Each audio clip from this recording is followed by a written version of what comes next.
nosotros a Eduardo Calvo esta noche. Muchas gracias, Eduardo, por tu generosidad con tu tiempo y con prepararnos esta reunión. Yo creo que sin más preámbulo ya hemos mandado también a todos conoce tu hoja de vida, los elementos más importantes y te escuchamos. Esta reunión trataremos el tema del calentamiento global, viendo desde Perú las obligaciones asumidas y el tratamiento de conjunto. Y la siguiente reunión, que es, te mandé también la información, el próximo mes es esta mirada global. ¿Recuerdas el nombre, Jorge Luis, de la experta que habla el próximo mes? Ángela Rodríguez, si no me equivoco. Ella es una Sí. experta colombiana que trabaja en un organismo internacional sobre estos temas. Correcto. Eduardo, somos todo oídos. Adelante. Muchas gracias. Bueno, en primer lugar, gracias por la invitación. Quiero presentar mis saludos. Lo que vamos a ver es hablar hoy día un poco acerca de cómo se visualiza y cómo se tiene el contexto del cambio climático en el Perú. Yo creo que en el Perú, pues, hemos, en realidad, en las últimas 5 décadas, hemos comenzado a desarrollar una conciencia sobre la importancia del clima en nuestras actividades diarias. Y no ha sido tanto en relación con el cambio en el sistema climático de origen antropogénico, sino más bien con un fenómeno muy propio del Perú, que no es de cambio climático, sino de variabilidad climática. Lo que conocemos como la oscilación sur-El Niño, que tiene 2 fases. El Niño, caliente, y para nosotros los limeños y toda la costa peruana, pues que implica muchas lluvias. Y la Niña, una niña más bien fría, y de la cual estamos en estos momentos experimentando un segundo año consecutivo Niña. La Niña es más bien fría y algo seca. Y bueno, creo que ayer que empezó el invierno, la mayoría van a decir de que hemos iniciado un invierno bastante frío en comparación con años anteriores. Entonces, pero ¿desde cuándo es que tenemos esta mayor conciencia acerca de la incidencia de los problemas climáticos? Si nosotros nos ponemos a recordar y les preguntamos a los mayores, entre los que me incluyo, porque ya también tengo memorias desde los años 70, creo que todos coincidirán que los niños de mayor llegada se dieron a inicio de los años 70. Otros van a recordar quizás en los de los 80, 82, 83, una década tan convulsa para el Perú y la América Latina. Y por supuesto, inclusive ya aquellos algo más jóvenes que vienen de la década de los 90 o de inicios de esa década, tendrán memoria del gran evento que se dio en el Perú en el año 97-98.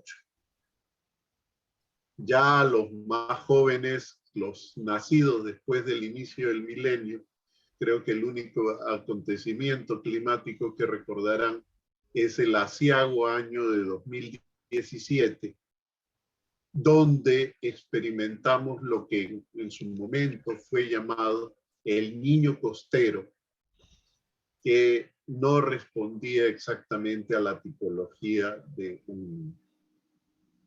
Bueno, pero así se le denominó.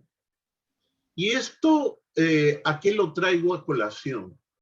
Que el Perú ha tenido que convivir, y las culturas, las milenarias culturas del Perú, que han ocupado este territorio por 10.000 años, han tenido justamente que convivir con varios miles de años al menos de esta oscilación sur. Lo que conocemos de ella tiene, los indicadores nos dicen que por lo menos en los últimos 5.000 años estuvo presente. No podemos datar hacia más atrás, hay indicio de que haya sido también mucho más largo, pero la ciencia no nos corrobora eso, aunque ya saben, la ciencia avanza día a día. Pero sabemos que por lo menos en los últimos 5 milenios, esta oscilación sur, el niño, es algo recurrente. Esto en cuanto a decir que el Perú, al igual que, por ejemplo, algunas zonas que están expuestas al monzón que hay en el Océano Índico y que afecta a la India, a Bangladesh, pues somos los lugares que han estado más expuestos a eventos extremos de variabilidad climática. No estoy hablando aún de cambio climático. El cambio climático es otra historia, pero nuestras culturas se supieron adaptar a estas condiciones, aprendieron a construir y a convivir con un clima inestable, errático. Supieron manejar el arte de la construcción y por eso tenemos las obras monumentales que tenemos, aún en lugares muy expuestos a fenómenos climáticos. El caso de Chan Chan, por ejemplo, es evidente. Y supieron manejar el hecho de saber que en el Perú una sequía multianual no era nada raro, que habían años en que iban a sufrir inundaciones. Supieron seleccionar los sitios y declararlos como tabú aquellos lugares donde sabían que había una exposición al riesgo, y pudieron manejar la producción de alimentos de tal manera que aún con sequías multianuales no se produjeran hambrunas. Gracias a un ingenioso sistema de almacenamiento de alimentos y sobre todo a la gran bendición de la tierra peruana, contar con estos productos de la familia de las solanáceas, entre los cuales podemos destacar sobre todo al Solanum tuberosum, nuestra invaluable papa que cambió la gastronomía y la historia mundial. Pero regresando al clima, vamos a dejar de lado por un momento, digo solo por un momento, nuestra variabilidad climática. Y ahora vamos a hablar acerca del cambio climático. El cambio climático es una idea que surge en el siglo XIX. Para todos aquellos, y no sé cuántos de la amable audiencia son estudiosos de la ciencia o de la ingeniería, si les digo el nombre Arrhenius, probablemente muchos todavía tengan algún escalofrío de sus épocas de estudiantes. Ese gran científico sueco, responsable de la ecuación de Arrhenius, Pues también escribió en el margen de uno de sus libros diciendo: los humanos hoy en día están generando tal cantidad de emisiones a la atmósfera que van a perturbar el sistema climático. Y él inicia una larga lista de muchos científicos que ya a mediados del siglo XX son complementados por quien se convertiría en el gran defensor de un cambio climático de origen antropogénico en el mundo científico y que predicó este hecho durante décadas como San Juan Bautista en medio del desierto. Fue el profesor al que tuve el honor de conocer, el profesor sueco Bert.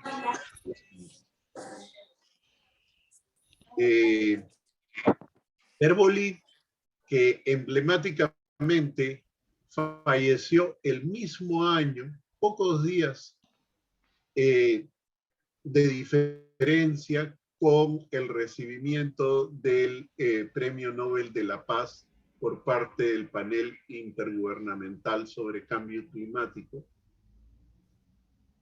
Y luego de culminado el tercer informe de evaluación, fíjense, en este año estamos culminando el sexto informe de evaluación muchos años después. Miren, han pasado 15 años desde este informe de evaluación, el cuarto informe de evaluación del año 2007, que lo cerramos justamente con una gran reunión en Valencia, en España.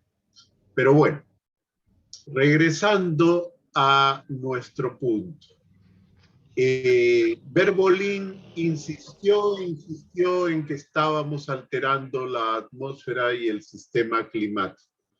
Y en los años 80 del siglo pasado se dio una coyuntura también favorable hacia esto.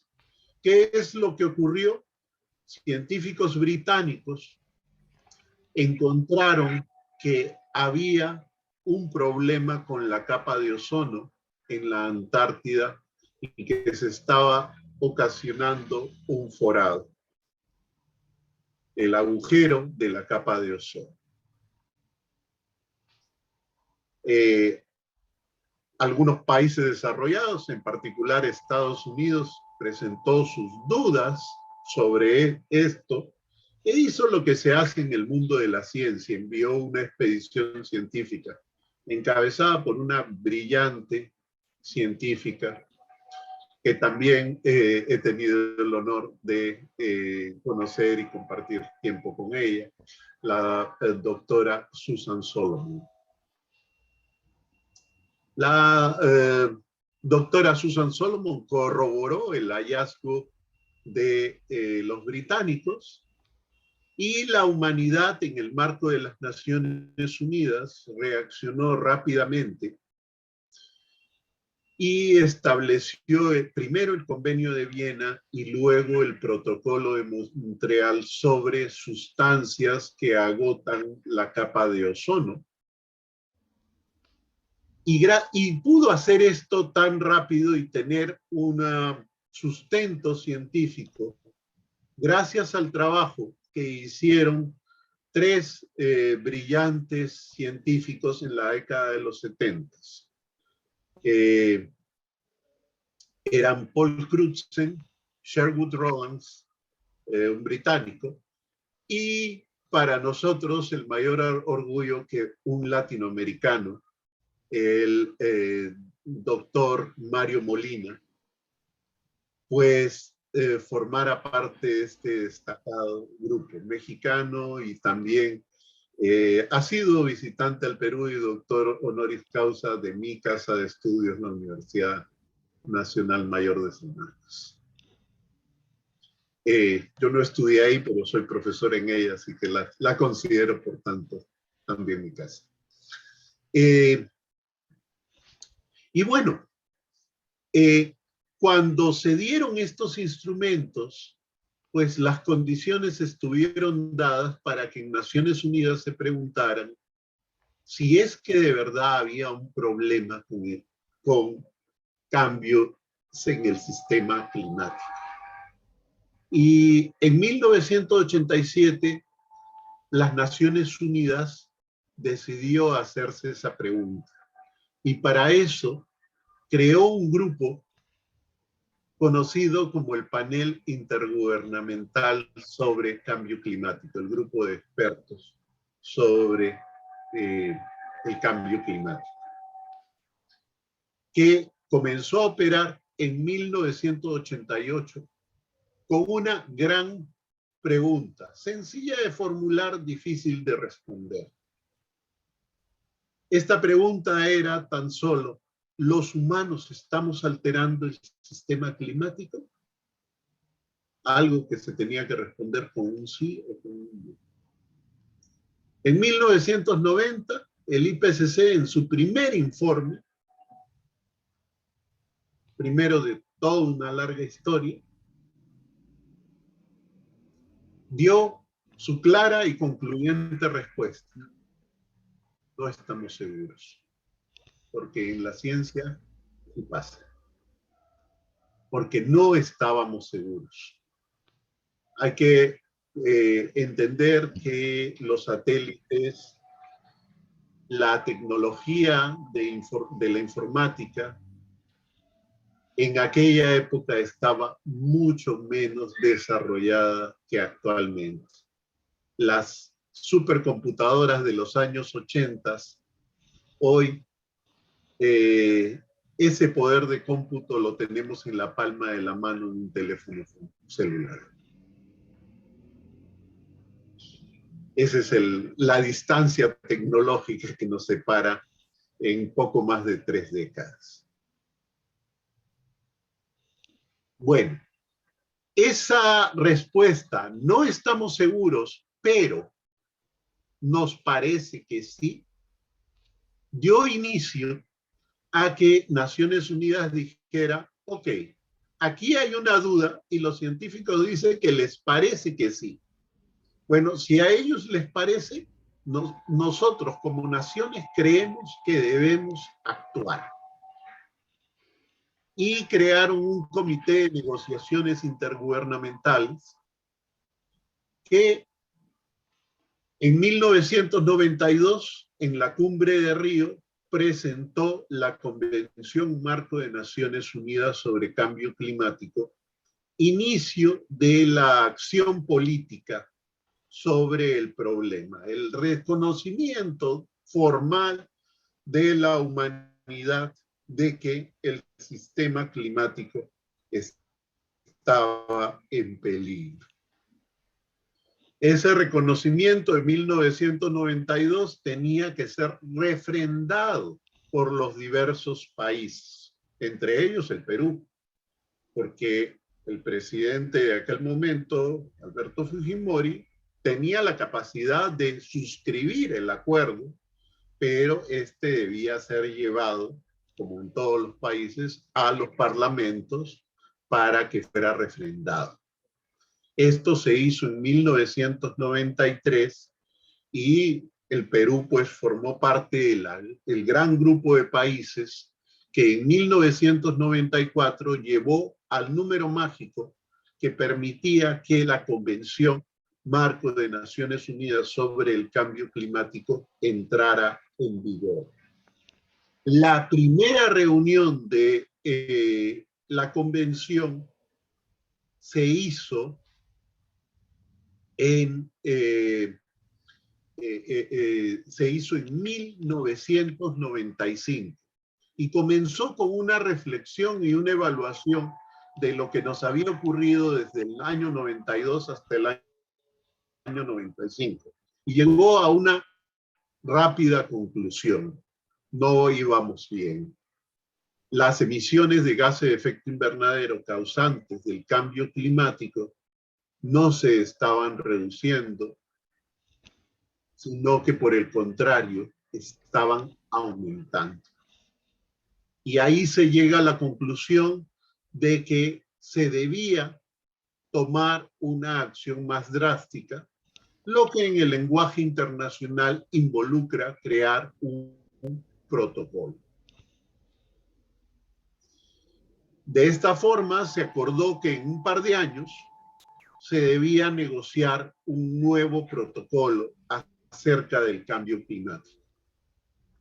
Y esto se hizo en 1997, y yo soy uno de los testigos porque estuve en Kioto en ese año. El 11 de diciembre a las 11 de la mañana se logró ratificar o el documento, no ratificar todavía para su aprobación por parlamentos, pero más bien el tener un texto acordado por todos los países por consenso.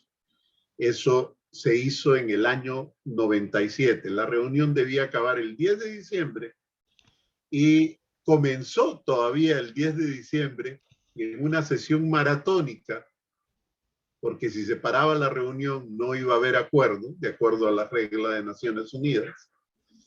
Sin parar continuó hasta las 11 de la mañana, donde hasta el último punto fue zanjado.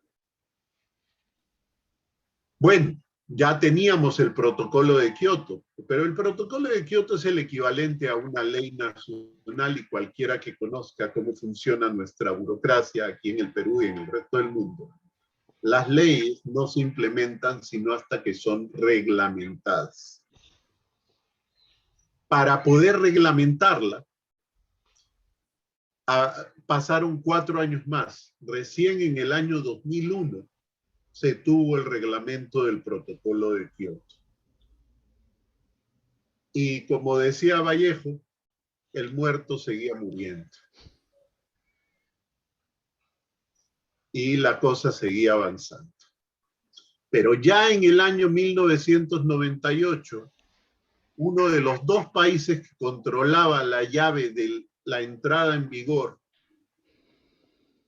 del protocolo de Kioto, los Estados Unidos de América, anunció que ellos no iban a participar.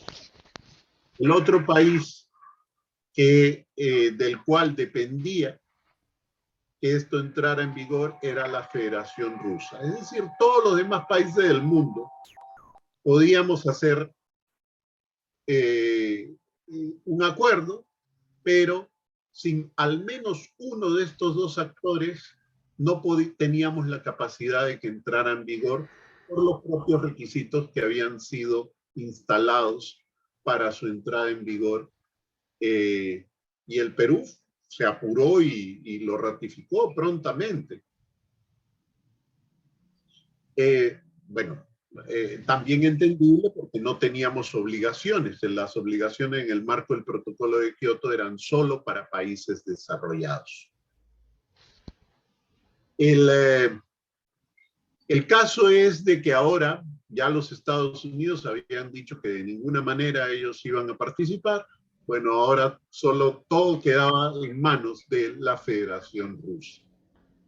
La Federación Rusa se tardó unos años considerándolo, pero en noviembre del 2004 nos dio a todos una gran noticia. La Duma, el Parlamento de la Federación Rusa, había acordado ratificar el acuerdo y lo depositaron en la sede de Naciones Unidas en Nueva York, esta ratificación. Así que en febrero del 2005,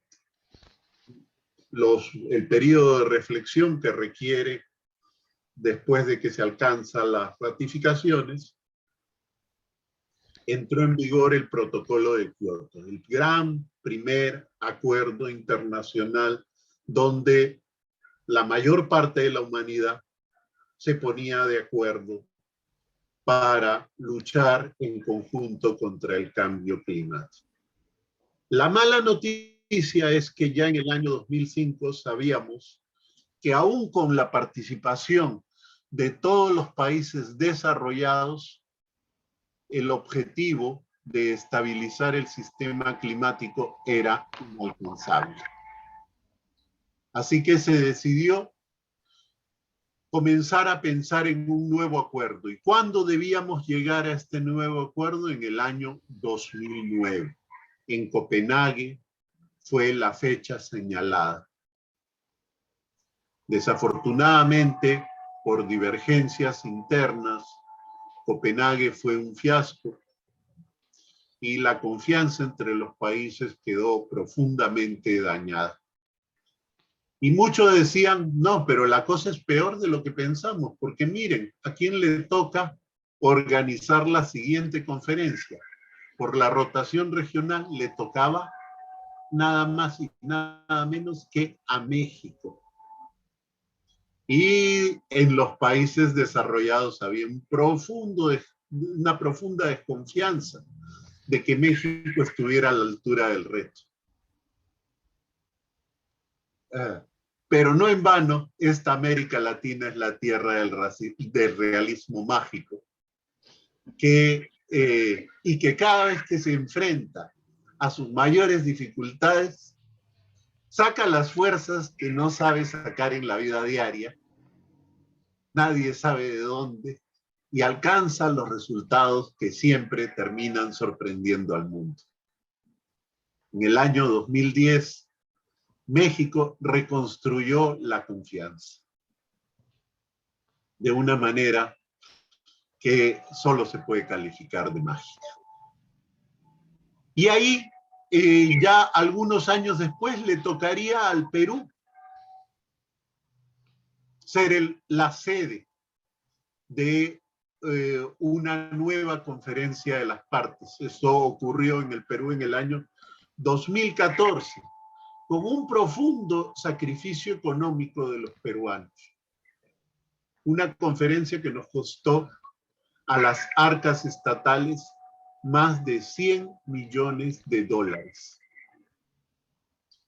Con lo cual creo que quedó más que evidenciado y más que claro el compromiso que el Perú tenía con el tema. Esta reunión fue la antesala de una reunión todavía más grande en el año 2015 en París, donde se concretó el Acuerdo de París, que ha sido uno de los acuerdos más rápidamente ratificados por toda la humanidad. El Acuerdo de París del año 2015 nos indicaba que hacia el año 2030 ya debíamos tener encaminada la estabilización del sistema climático en un acuerdo universal, donde participáramos todos y todos ofreciéramos nuestra contribución voluntaria a la que se le denominó contribuciones nacionalmente determinadas, es decir, cada país iba a examinar su estado nacional, su condición, e iba a determinar cómo podía contribuir a la solución del problema climático desde dos ámbitos. Por un lado, reduciendo las emisiones de gases de efecto invernadero, y por el otro, adaptándose lo mejor que puede al cambio climático para no constituir una carga a la comunidad internacional en materia de ayuda humanitaria y de ayuda para el desarrollo. Es a partir de ahí que el Perú comienza a formular sus metas. Y esas metas fueron formuladas de manera inicial. Ya teníamos lo que se llamaban las contribuciones nacionalmente determinadas, pretendidas, en inglés intended. Luego las oficializamos y más recientemente hemos incluso incrementado lo que se llama la ambición. Y el Perú ha establecido dos tipos de metas. Una meta total y una meta condicionada a la cooperación internacional. Entonces, hoy tenemos estos y se han creado una serie de grupos, tanto a nivel del Ejecutivo, como incluso existe una comisión dentro del Congreso para evaluar y seguir este proceso. Tuvimos un momento muy esperanzador en el año de la pandemia, en el año 2020, pues ya saben, por todos los temas y el confinamiento y la reducción de los viajes y todo lo que esto implicó, las emisiones de la humanidad decrecieron grandemente. Se esperaba que en estos momentos tomáramos conciencia y se decidiera,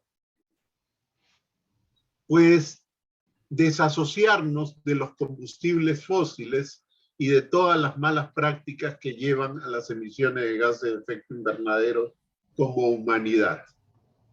Sin embargo, el rebote que se dio en el año 2021 nos indicó que este horizonte aún es lejano. En este año 2022, la situación incluso empeora porque ya con el conflicto que inicia en febrero de este año entre Ucrania y la Federación Rusa, muchos países se ven privados de mercadería y de combustibles relativamente limpios, como el gas natural, que no es un combustible del todo bueno, pero es mucho menos malo que el carbón.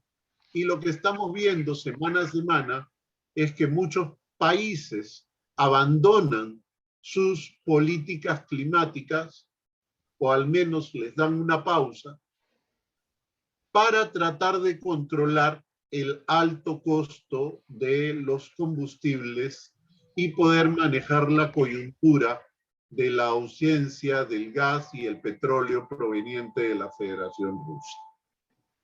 Es en ese sentido que incluso en el Perú estamos viendo pues un incremento del costo de los combustibles. Estamos viendo también problemas con el abastecimiento de fertilizantes, todo esto vinculado a este conflicto tan propio del 2022. Así que el Perú, por un lado, se encuentra en una situación compleja, ya que ha asumido compromisos muy, pero muy fuertes en el tema climático, sobre todo en el temas de mitigación. Y por supuesto, tiene un reto muy grande en avanzar en los temas de adaptación que tanto competen a nuestra población local. No quiero extenderme más, yo estoy viendo que la hora va siendo avanzada y la media hora nada comienza a ser su... Eduardo, continúa y después abrimos la estación de preguntas. Sí, me parece Yo creo que prefieras. Ya con este prólogo podríamos comenzar a tomar algunas preguntas. Como les digo, esto da para ni solo para una charla, ni incluso para un curso. Esto da para toda una carrera. Ya hay, no, suena broma, pero en países europeos ya hay maestrías únicamente dedicadas al tema del cambio climático. Por supuesto. Claro.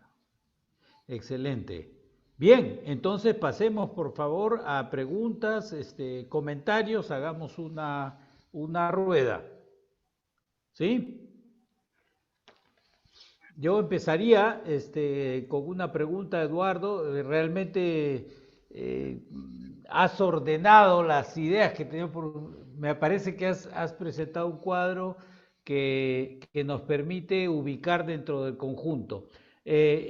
Yo lo que te quería preguntar es, dentro de las obligaciones ya más específicas, Perú, ¿cuáles serían las 4 o 5 temas centrales donde el Perú tiene que hacer correcciones importantes para poder participar activamente en hacerle frente al cambio climático? En el caso de Perú, ¿cuáles serían, digamos, los campos? Hay muchos que son generales a todos, pero en todo caso, ¿cuál sería la particularidad de Perú? Esa sería la pregunta que... Sí. En primer lugar, Perú llega a este momento de cambio climático en una situación particularmente desventajosa. ¿Y por qué digo esto? Primero que nada, tenemos que remontarnos a una época que muchos de los menores no vivieron, pero que nosotros, los que ya peinamos canas, sí recordamos. Volver a esos años complejos, como todos los años en la historia del Perú, en realidad, 70. Y creo que si a alguien le digo lunes y miércoles, o martes y jueves no circular, de inmediato le va a venir a la memoria a qué estoy haciendo referencia.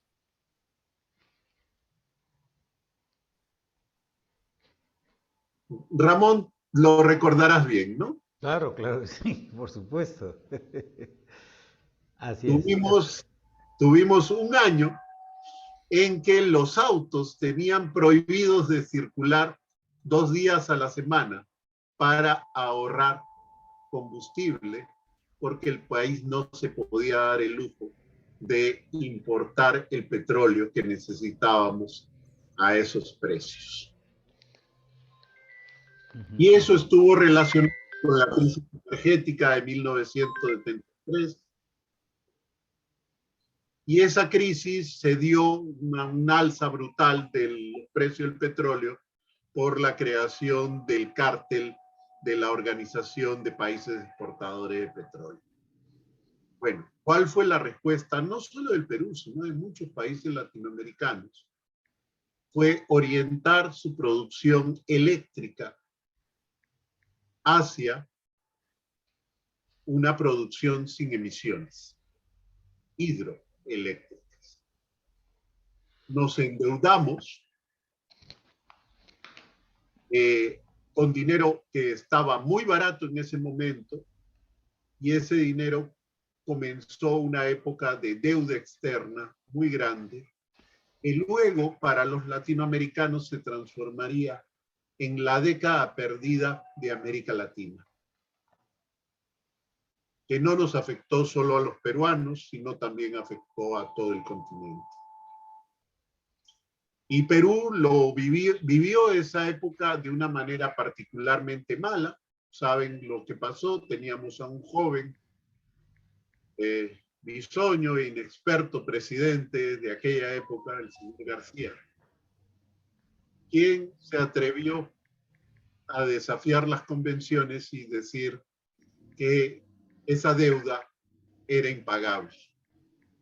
Y pues que un país como el Perú dijera que la deuda era impagable era una rebelión que había que sofocar con todos los medios. Y todos los que vivimos la crisis de los años 80, o que conocemos de cómo se vivió y la época de la hiperinflación, pues nos damos cuenta que nosotros abandonamos los combustibles fósiles en la generación eléctrica de manera casi prematura. Así que ya habíamos comenzado haciendo nuestro sacrificio climático. Ahora, otro de los aspectos es que el país nunca llegó a desarrollar una enorme industria. No somos un país industrializado, así que tampoco teníamos grandes emisiones en cuanto a ese sector. Nuestra agricultura era una agricultura esencialmente de secano, poco fertilizada, poco tecnificada y con un alto uso de fertilizantes naturales. Así que digamos que las emisiones correspondientes al país no eran muy grandes.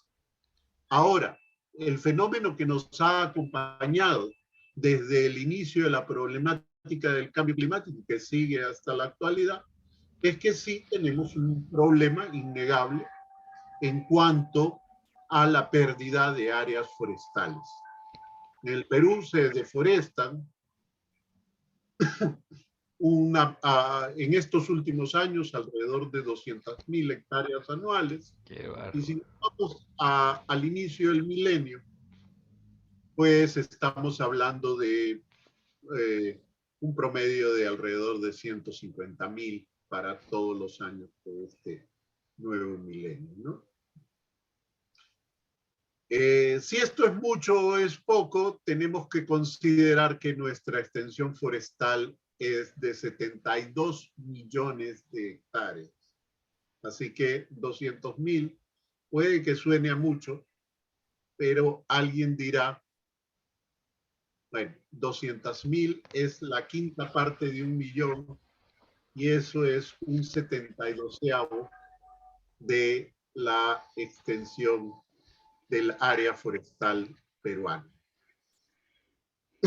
Para poner en contexto, indudablemente, estas emisiones en un país poco tecnificado, en un país donde culturalmente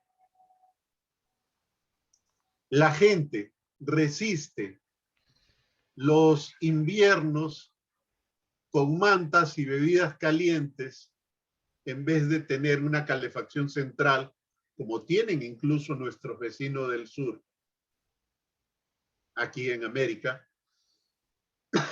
o que soportan los calores a lo más con un ventilador mecánico y no con el uso extensivo de aires acondicionados, como es la realidad de muchos países más ricos, lo que hacen en sus veranos, pues vamos a encontrar que nuestros hogares tienen un consumo relativamente modesto. Un país que tiene un automóvil privado por cada 10 habitantes,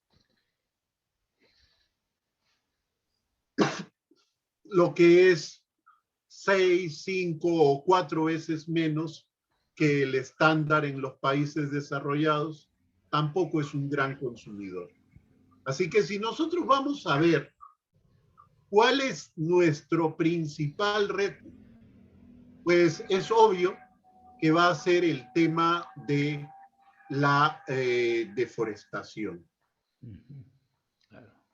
Ahora, también deberíamos mirar el tema del transporte, porque nuestro transporte es contaminante, es ruidoso, y deberíamos pensar en adaptarnos hacia la electrificación de los vehículos.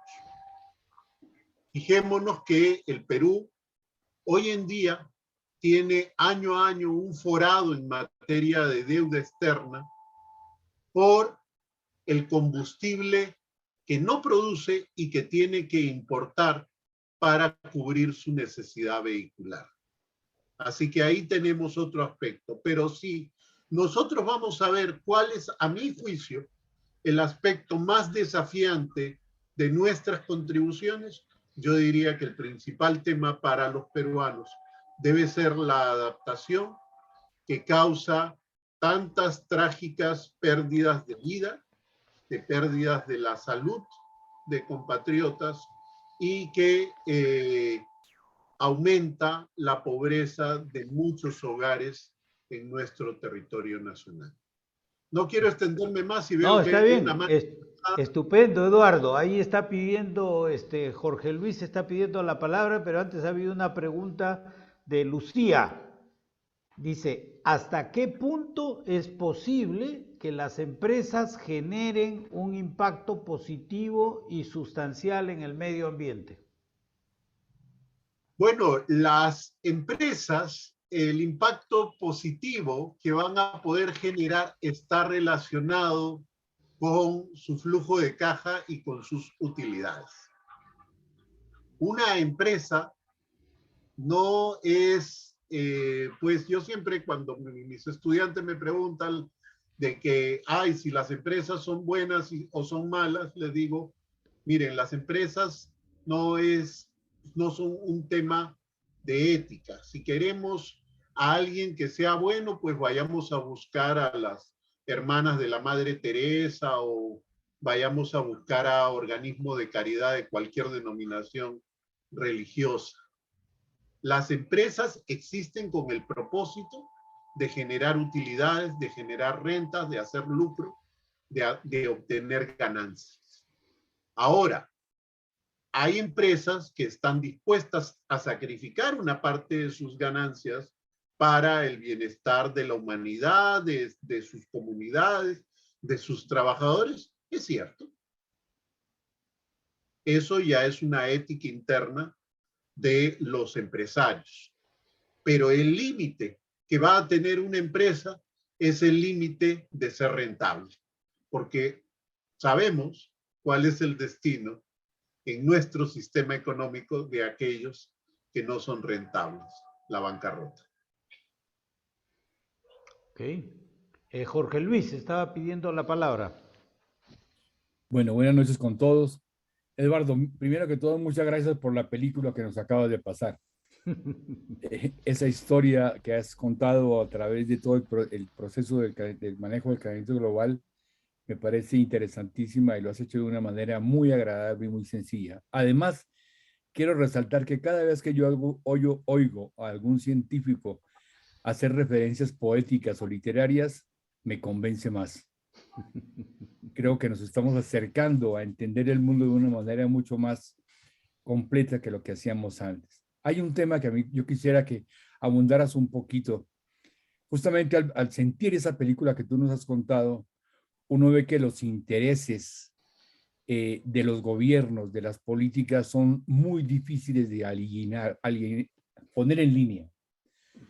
Yo quisiera saber si es acertado decir que realmente las políticas y los gobiernos han perdido autoridad, capacidad de manejo frente a los intereses de las grandes empresas y de los intereses económicos que hay en el mundo, además de la informalidad, por supuesto, que tiene que ver mucho con lo de certificación. Entonces yo quisiera saber si esa relación es la adecuada o hay que meter a algún actor más. ¿Qué te parece a ti? A ver, tenemos que entender la época que nos ha tocado vivir. Tenemos que entender cómo está funcionando el sistema y la democracia representativa, cómo la entienden diferentes países y en ese caso también cómo se le entiende en el Perú. El tema es que todos estamos de acuerdo en que el mejor sistema, como decía, ¿no? Winston Churchill decía que la democracia es el peor de los sistemas de gobierno, exceptuando por todos los demás. Es un sistema muy malo, pero todos los demás son peores, pues el esclavismo, el feudalismo, las dictaduras, todos son peores. Y por eso las democracias, así con lo malas que son, como decía Churchill, son muy perfectibles. ¿Y qué es lo que hemos visto trágicamente en estas últimas décadas?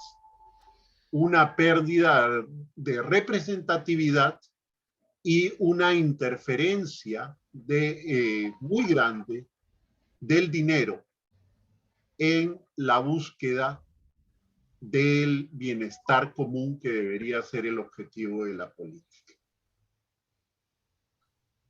Entonces, lo que hemos venido viendo a lo largo de las décadas es perder ese balance entre los intereses de la gente de a pie, los empresarios, que son una parte fundamental de cualquier sociedad, y el Estado, que debería actuar como regulador y cuidar de que se logre el máximo bienestar para todos.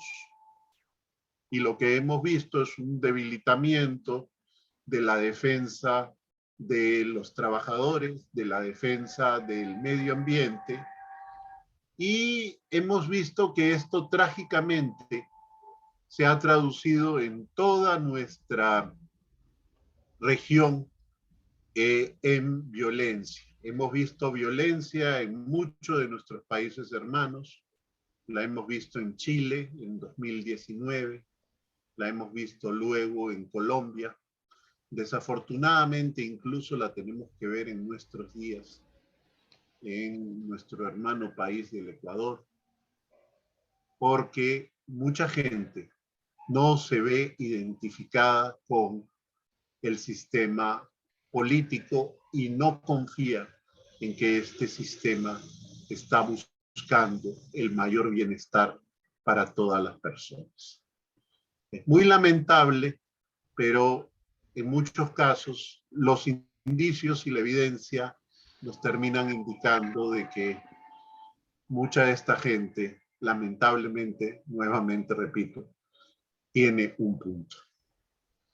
Y por eso tenemos que asegurarnos que los gobiernos y nuestros representantes democráticos defiendan el interés de todos y no solo de élites o de algunos grupos de poder. Gracias. Gracias, Eduardo. Hay una levantada de mano de Óscar Orbegoso y antes hay un comentario de Enrique Nolte. Enrique es uno de los animadores también de Pachamama Raimi y Enrique dice: Perú Cámaras, Confiep y otros espacios de la empresa privada están comprometidas con el reto, un plan para sembrar 2 millones de hectáreas en la sierra. Tengo un libro a disposición de los interesados en el que participan CERFOR, MINAN, el Ministerio de Ambiente, la Cámara Nacional Forestal, a una iniciativa de la Asociación Civil Pachamama Raimi. Me parece muy interesante y eso también tiene que ver con la pregunta que hacía Lucía. Le doy la palabra en todo caso a Óscar Orbegoso, que estaba planteando, y si quieres intervenir, Enrique, pasamos. Adelante, Óscar, con tu intervención. Gracias, Ramón. Gracias, Eduardo. Gracias, amigos, por esta interesantísima conferencia. Yo suscribo 100% lo que has hablado, Eduardo, inclusive en el tema del papel de la empresa y su, digamos, objetivo principal de generar lucro y generar ganancias y de esa manera supervivir en el tiempo. Pero a lo largo de mi experiencia profesional de negocios, prácticamente he pasado la vida haciendo empresa, y cada vez, no sé si será cuestión de edad, pero cada vez me siento más identificado con temas de ética empresarial y de ética de medioambiental, ¿no? Porque si quiero seguir generando lucros, si quiero seguir generando negocios, tengo que asegurarme de que mi entorno sobreviva, que tenga un largo plazo. Entonces, de alguna u otra manera, ya sea empresa grande, chica, mediana, que tenga mayor o menor impacto, tenemos que ya introducir en el chip de que es parte de nuestro negocio cuidar el ambiente, porque de esa manera cuidamos la casa, la calle, en lugares donde trabajamos y en lugares donde van nuestra empresa a sobrevivir en el tiempo, ¿no? Entonces, creo que también es parte del concepto del lucro, o sea, el lucro no se genera en donde no hay condiciones. Entonces hay que cuidar esas condiciones y tratar de que no se nos acaben antes de tiempo, ¿no? Entonces no se nos acaben nunca, esa es la idea. Entonces, suscribo lo que has dicho y tengo mucha preocupación por todo lo que se ve, ¿no? Por todo lo que se nos viene. Bueno, gracias, Oscar. Es un excelente comentario y yo también, yo soy de los firme creyente de que no debes serruchar la rama sobre la que te has sentado.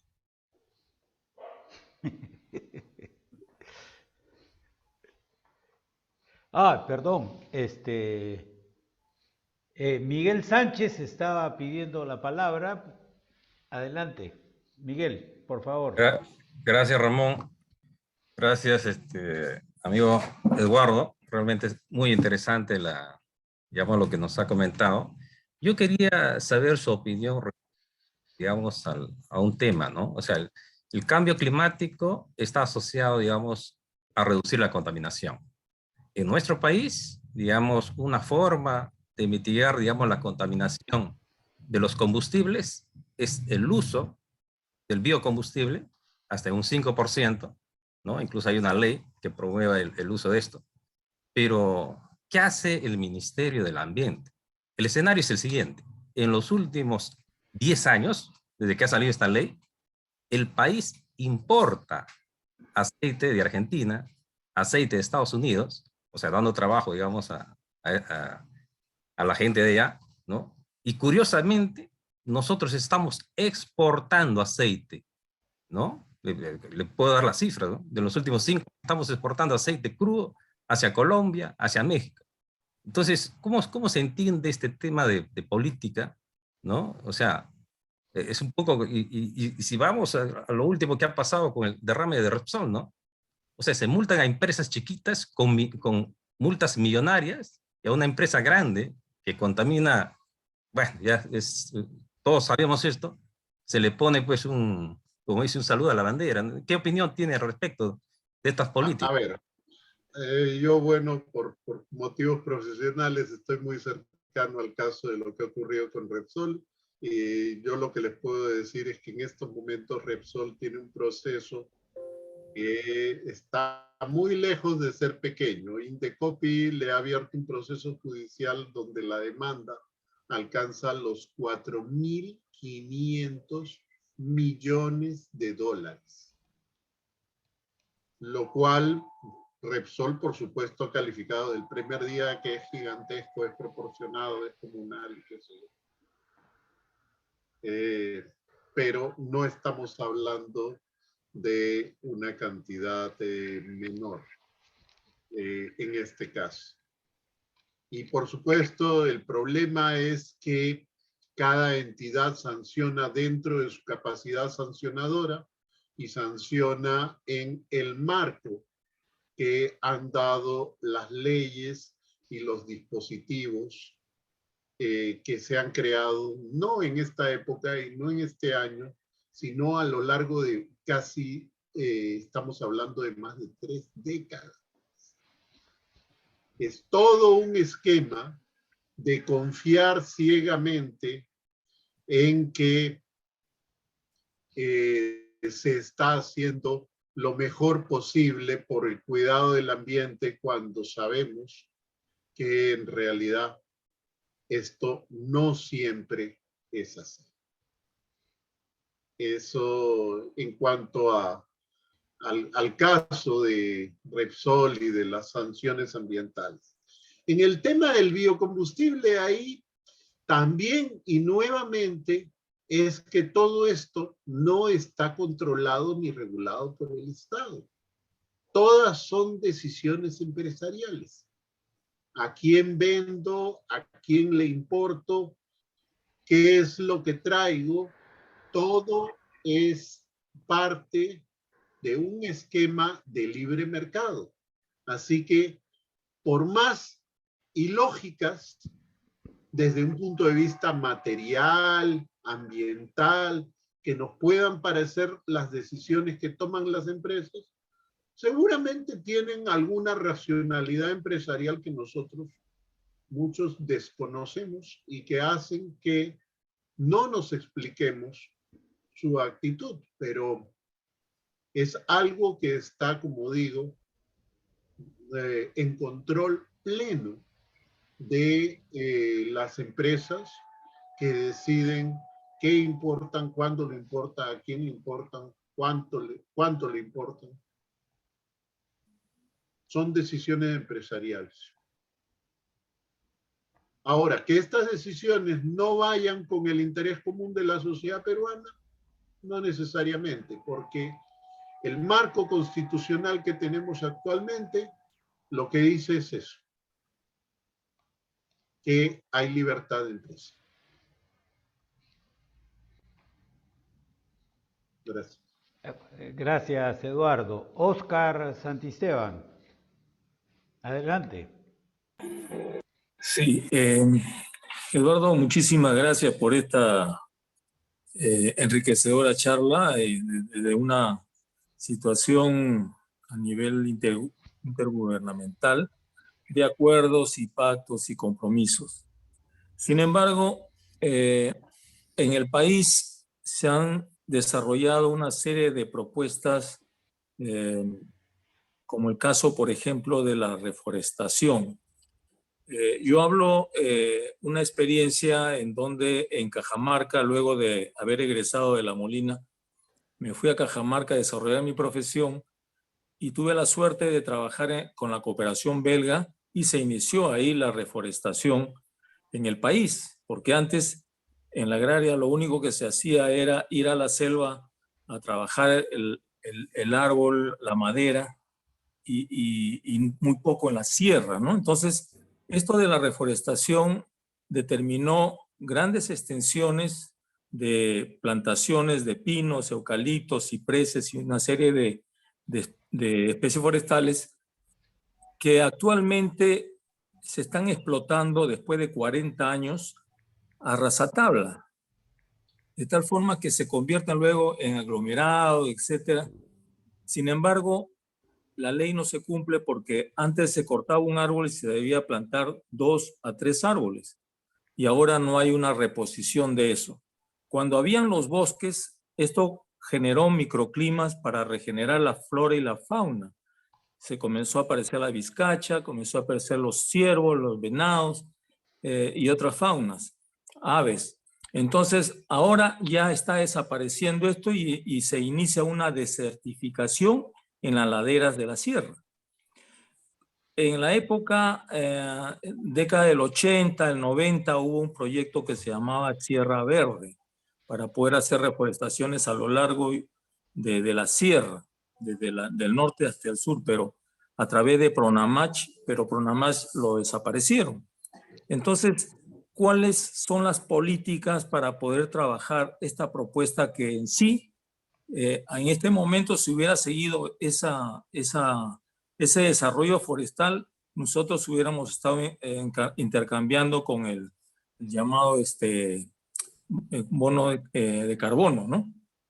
Entonces, prácticamente ahora veo de que son las empresas transnacionales las que manejan, ya no son los gobiernos, son las empresas transnacionales que te manejan grandes áreas. Por ejemplo, la China ya compró todo lo que es Tucumán en Argentina, ¿no?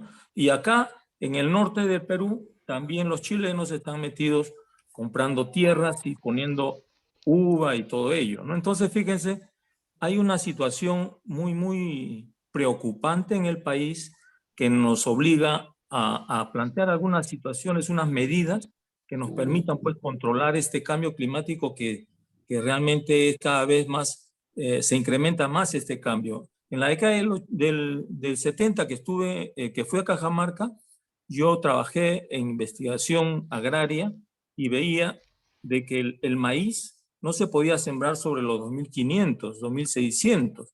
Ahora ya el maíz se está cultivando más o menos a los 3.000, 3.100. Entonces, fíjate cómo va cambiando los pisos agroclimáticos en especies. Entonces yo quisiera algún criterio que nos des, Eduardo, de cómo poder trabajar esta situación, porque a nivel mundial también se ve a Sudamérica, en que incluye a Brasil, Perú y todos los que tienen selva, como el gran pulmón, y ya están tratando de manejar, ¿no? Y negociar estas áreas. Entonces, ¿qué es lo que está pasando, no? A ver, en cuanto a si me dicen qué sería lo mejor, bueno, tenemos ejemplos a nivel incluso latinoamericano, y justamente Latinoamérica ha sido muy creativa en el tema de la reforestación. Creo que el mejor ejemplo es revisar la historia de caso de Costa Rica y el fondo que crearon para el financiamiento, el Fondo Nacional para el Financiamiento Forestal, el famoso FONAFIF, que ha permitido reforestar un país que había sido deforestado de la manera más brutal. O sea, si nosotros vemos los antiguos mapas y las imágenes de fotografía aérea y luego de satélite de Costa Rica, eran verdaderamente alarmantes al grado de deforestación que se llegó. Y nosotros podemos ver eso, cómo la política influye con la reforestación y la deforestación, sin ir fuera de nuestra región. Ahí tenemos esta hermosa isla que los nativos llamaban Quisqueya, que nosotros conocemos como la Española también, y que es la sede de dos países separados por una línea imaginaria, la frontera de estos países, que ahora se está hablando incluso de construir un muro en ella para separar a la República Dominicana de Haití. Y podemos ver la realidad. Pocos metros, pocos kilómetros separan un frondoso bosque dominicano de una deforestación brutal, lamentable en un país tan pobre como Haití. Y esto lo hemos visto, y la deforestación ha ocurrido en todas las latitudes. Hoy en día, cuando mis amigos europeos me vienen a hablar de la deforestación en América Latina, yo les recuerdo que las especies de la estepa rusa llegaron hasta Austria de lo gravemente deforestada que se encontraba la Europa Central, y de cómo las avalanchas y aludes eran recurrentes en los Alpes suizos porque justamente no había cobertura forestal que detuviera la nieve hace algunos siglos. Y bueno, ustedes saben que como dice el viejo refranero español, pues la vaca nunca recuerda que fue ternera. Yo hoy día veo algunas de mi generación, algunas amigas de mi generación, hablando ya ni siquiera con sus hijas, sino con sus nietas, y cuando las recuerdo, digo, caramba, qué mala memoria. Qué mala memoria que tienes, porque tú hacías lo mismo y mucho peor de lo que le reclamas a tus hijas y a tus nietos. A ver, Eduardo, gracias. Jorge Torres está levantando la mano. Adelante, Jorge, por favor.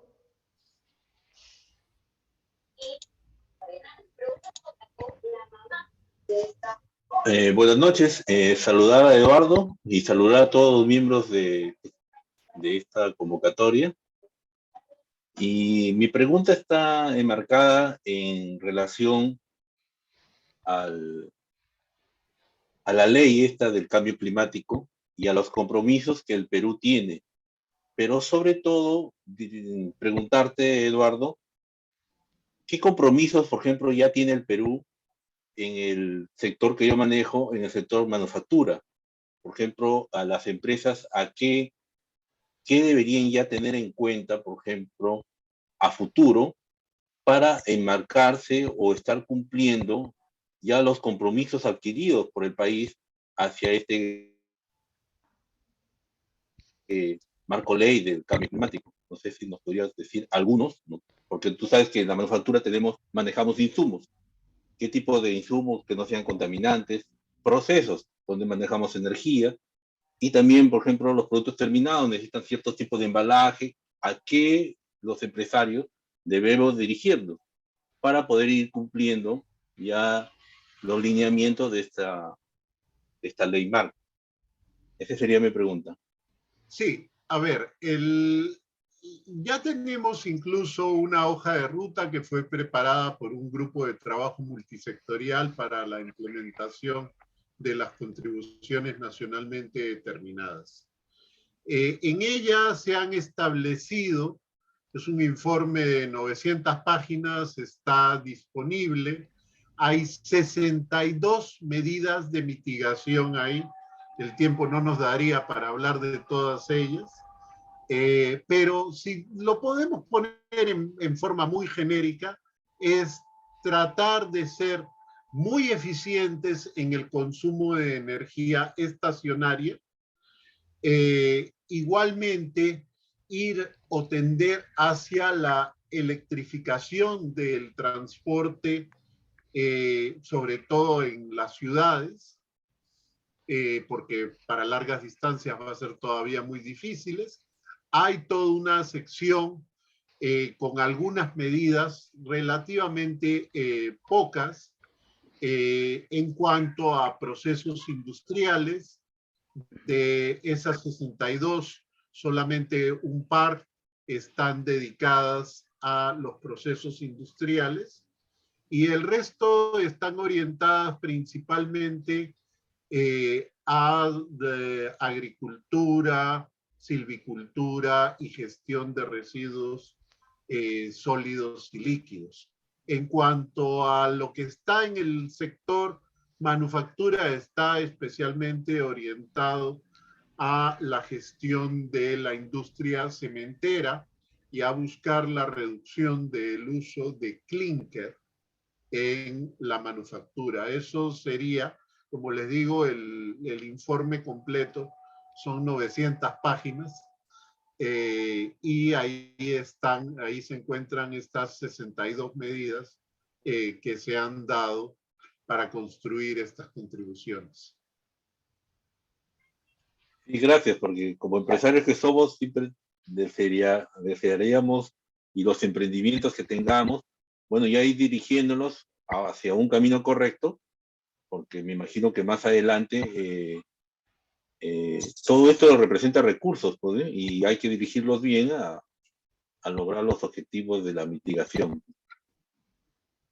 Gracias, Eduardo. Muchas De gracias, nada. Jorge. Bueno, Oscar, ¿querías hacer una repregunta o dejaste ahí la mano levantada?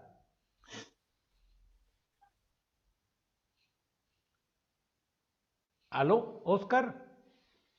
Oscar Santisteban.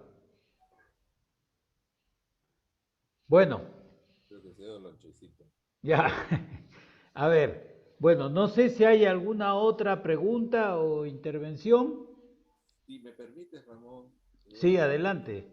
me he quedado con la mila en los labios, esto, porque esto, como dice Eduardo, da para mucho más.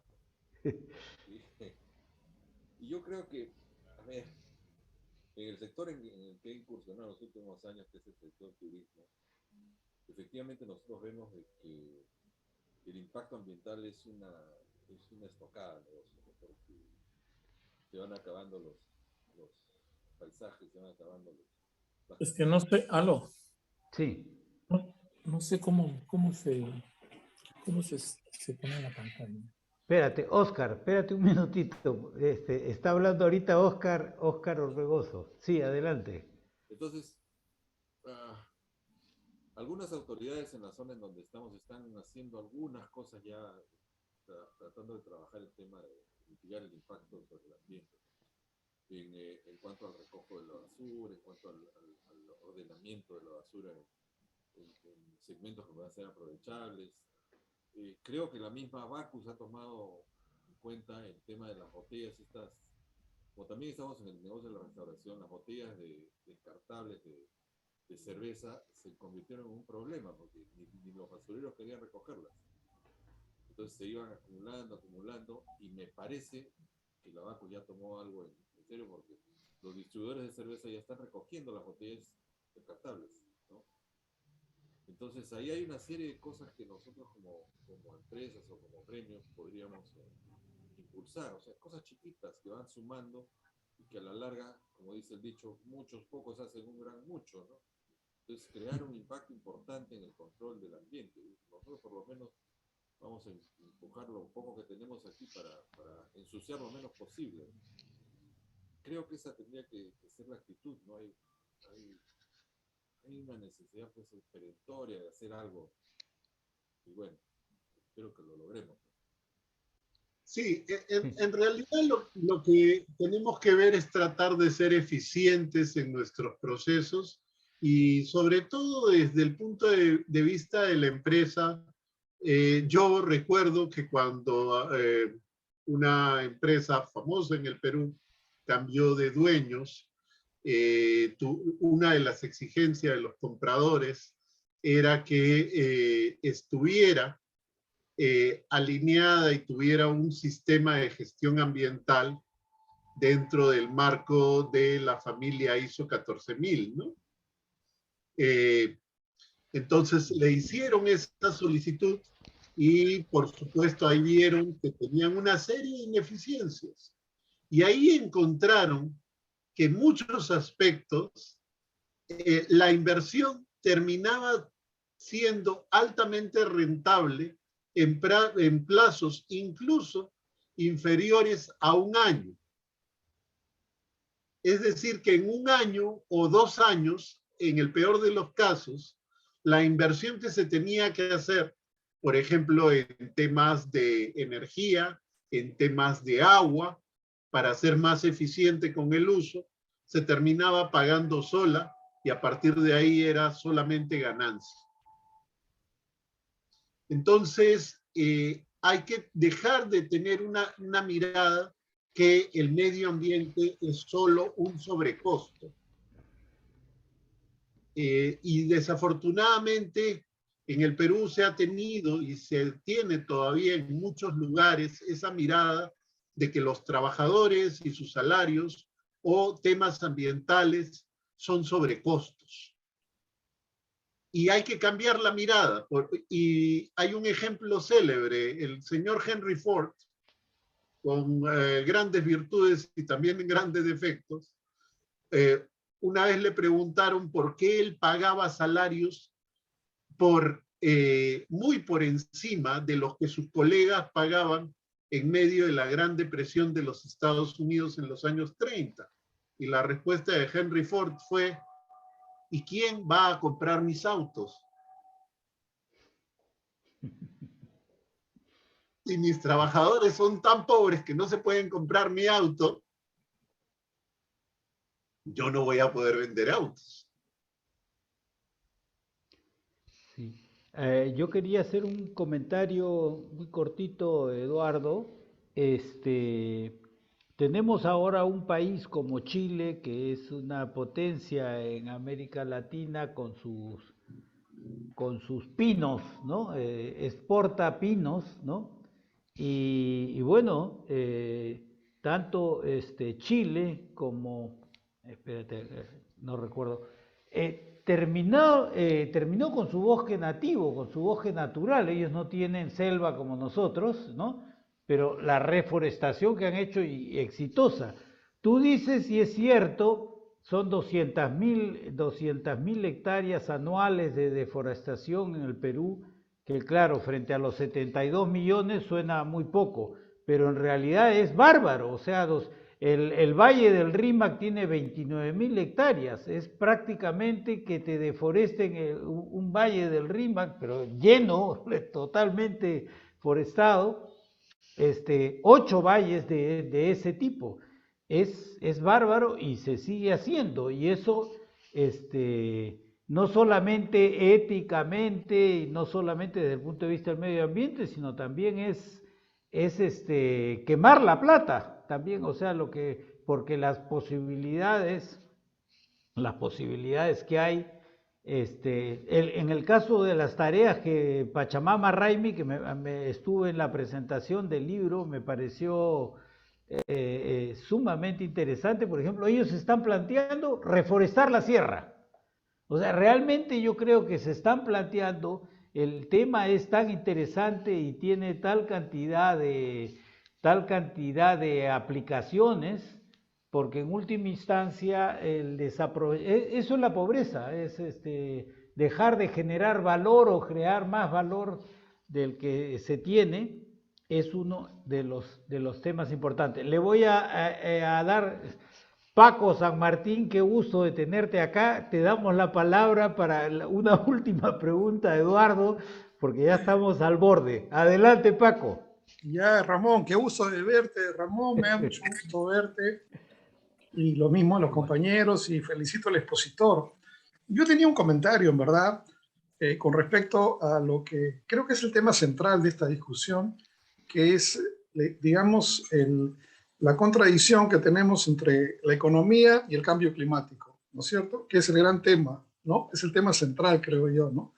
El crecimiento económico, ¿no? La economía se basa en que tenemos que crecer y crecer y crecer y crecer, y la naturaleza pues ya no puede crecer porque, ¿no? El espacio es un espacio cerrado, ¿no? Eso ya lo decía el informe de Meadows en los años 70, y luego el nuevo informe de Meadows también lo dice otra vez, ¿no es cierto? Ya superamos los límites hace mucho tiempo, ¿no? Los límites del crecimiento, ¿no? Sin embargo, si uno evalúa, digamos, las políticas públicas que se han aplicado, no solamente acá en el Perú, sino en Europa también, pues no se pueden decir que son un gran éxito, ¿no? Ahora en el conflicto, por ejemplo, que tenemos en Ucrania, ¿no? Vemos, por ejemplo, la gran dependencia del gas, ¿no? Austria, por ejemplo, es un país que depende el 90% de su energía del gas. ¿Y por qué depende de su energía del gas? Porque el gas es ruso, es barato, ¿no es cierto? Es mucho más barato que importar gas de otros países, ¿no? Y entonces, esta dicotomía, esta tensión que hay entre las necesidades económicas, que son absolutamente dominantes, ¿no? Y más aún en tiempos de crisis, ¿no? Como ahora, ¿no? Con la recesión, la inflación, porque cuando estamos bollantes, pues podemos gastar, ¿no? En muchas cosas, ¿no? Y muchos ven el cambio climático como un tema de lujo, ¿no? Es un lujo que se dan los gringos, los verdes, ¿no? Pero también incluso ellos de forma limitada, ¿no? Porque digamos, los verdes, los votantes de los verdes son los más educados y los más ricos, ¿no? Entonces yo lo que pienso es que tenemos que centrarnos en esta gran contradicción, ¿no? En esta gran contradicción que tiene que ver no solamente con la economía y el cambio climático, sino lo que decía el expositor, con también, evidentemente, con los límites que tiene la política, ¿no? Que son, la democracia solo te da 4 años, 5 años, ¿no? No te da más, ¿no? En ese espacio pequeño tienes que tomar decisiones, y las decisiones del cambio climático, pues no son de corto plazo, ¿no? Son de largo plazo, pero la política no es de largo plazo, es de corto plazo. Y pensando además que tenemos muy poco tiempo, ¿no? Para evitar superar los límites del aumento de las temperaturas, ¿no? Todo indica que vamos a superar, ¿no es cierto? Vamos a superar los límites, ¿no? Y entonces el tema central es adaptarnos. ¿Cómo nos adaptamos? Sobre todo los países más pobres, ¿no es cierto? Los más ricos tienen ventajas, evidentemente, ¿no? Porque vienen problemas graves, ¿no? De migraciones masivas, ¿no es cierto? Vienen problemas graves de aumento y la dificultad que tenemos los países, como ya se mencionó, de Haití, ¿no es cierto?, para enfrentar grandes tragedias climáticas, ¿no es cierto?, desestabilizaciones políticas que ya tenemos en muchos países, ¿no?, también en América Latina. Entonces, yo pinto un cuadro un poco negro, ¿no? Porque en las negociaciones que el mismo expositor ha relatado, pues a grandes cosas no hemos llegado, ¿no? En los últimos encuentros, ¿no? Y entonces yo, en este marco, me pregunto, ¿cómo podemos nosotros recuperar o digamos, alimentar un ambiente en el que la gente tome esto en serio, ¿no es cierto? La gente tome esto en serio y no sea un problema que se ha olvidado otra vez, como se han olvidado muchos temas en el mundo, ¿no? Por ejemplo, ya nadie habla como antes de la pobreza, ya es un tema que ya pasó de moda, ¿no? Antes se hablaba, antes se hablaba del nuevo orden económico internacional, se hablaba, ¿no? del conflicto norte-sur, ¿no? Se hablaba de muchos temas de este tipo, había Naciones Unidas por todo lado, foros, ¿no? Hasta que la gente se cansó, ¿no? Se agotó y terminó la pobreza. Decidimos que ya no existía, ya, como decían los alemanes, el fin del tercer mundo. Se acabó el tercer mundo, se terminó y ahora vamos a entrar a otros temas. Ese era un poco el comentario que quería hacer, Ramón. Muchas gracias y felicito a todos ustedes por este tan lindo encuentro. Gracias, Paco, y espero que te tengamos permanentemente en este espacio. Muy importante recuperar viejas conversas. Eduardo, por favor, para que cierres. Quería hacer un breve comentario sobre este tema justamente de la reforestación, y una de las ventanas de oportunidad que hay alrededor del tema de la reforestación es que en el Perú tenemos un mecanismo que se ha establecido, que probablemente alguno de ustedes lo haya notado en su recibo del agua. Es una tarifa que se llama Merece. Si ustedes ven la estructura de su recibo de SEDAPAL, ustedes van a notar de que hay un rinconcito donde les hablan de que ustedes pagan por el agua, que pagan y cada vez más por el saneamiento, es decir, por tratar el agua de los desagües, pero también se habla de que hay una cosa, ahí está recordada, que se llama el merece. No merece como el verbo merecer, pero sí más bien como el hecho de con una S. Y eso es porque esta sigla lo que indica es un mecanismo de retribución por los servicios ecosistémicos. Ahí ustedes en la parte de los mensajes, estoy justamente poniendo si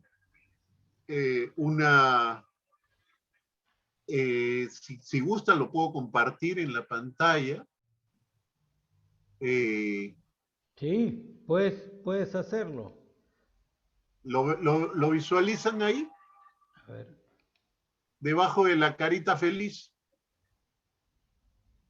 ¿Se llega a leer? Sí, sí.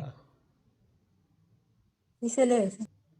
El 1% de lo facturado mensualmente por los conceptos de agua potable, alcantarillado y cargo fijo se destina al mecanismo de retribución por servicios ecosistémicos para la conservación, restauración o uso sostenible de los ecosistemas que proveen de agua.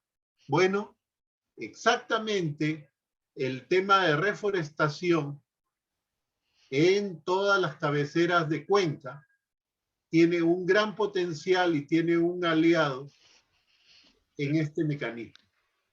Así que quería dejar esto para dejarlo con una nota optimista, ya que hablamos de un problema que tiene tantas aristas tristes, pero como vemos, se están creando mecanismos que están orientados a hacer cosas en provecho de nosotros mismos y que al mismo tiempo ayudan a los ecosistemas a seguir funcionando adecuadamente. Excelente, Eduardo. Muchísimas gracias. Muy ilustrativa tu charla, tu paciencia, y creo que nos has dado un baño general que nos permite también ordenar las ideas y te invitamos también, el próximo mes tenemos esta exposición sobre el cambio climático a nivel global. Esta exposición debe estar una semana antes de Fiestas Patrias, es en la tercera semana del mes de julio. Y de igual manera, dentro de los, ¿no? Nosotros tenemos una reunión cada mes, ¿no? Una reunión cada mes con este espacio, 1 hora y media más o menos, y sobre los temas que hemos escogido. Lo primero tuvimos innovación abierta, hemos tenido la segunda que ha sido sobre el tema de género. Te podemos pasar y te los vamos a pasar también, así como la grabación de esta noche, la grabación de los otros 2 temas. Tenemos para la próxima, seguimos con el tema a nivel global, y los temas que ha escogido el Grupo de Innovación Abierta son temas que están en el candelero. Uno de los temas que sigue después es la transformación digital. Bueno, la semana pasada y la antepasada hemos tenido una avalancha. Hay temas que se está acelerando los temas, y la idea de este grupo es que ya es imposible poder llevar la cuenta de los grandes temas que están confluyendo y convergiendo. Entonces necesitamos este grupo. Por eso de Innovación Abierta se plantea actuar como un bebedero, donde invitamos a los que tienen ya carrera sobre el tema y que nos pueden ayudar a ver de qué manera integramos en nuestras políticas, en nuestros trabajos. De eso se trata. Estupenda noche, muchas gracias, Eduardo. Seguimos en contacto, y a todos por su paciencia, y les pediría así que sigamos haciendo esfuerzos.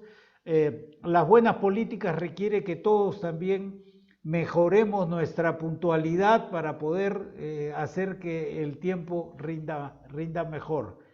Yo les pediría, por favor, para tomar la foto de estilo, si pueden prender sus cámaras. A ver.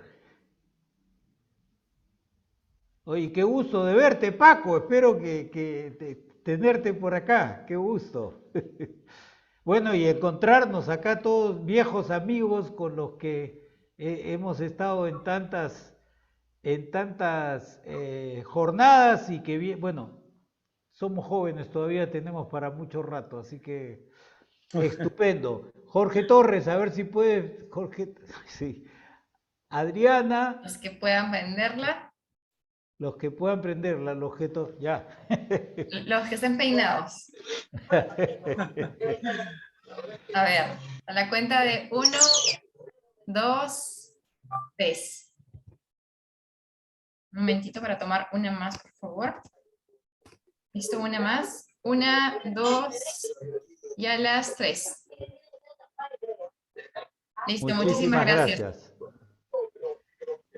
Buenas noches con todos. Buenas noches. Gracias. Gracias. Gracias, muchas gracias.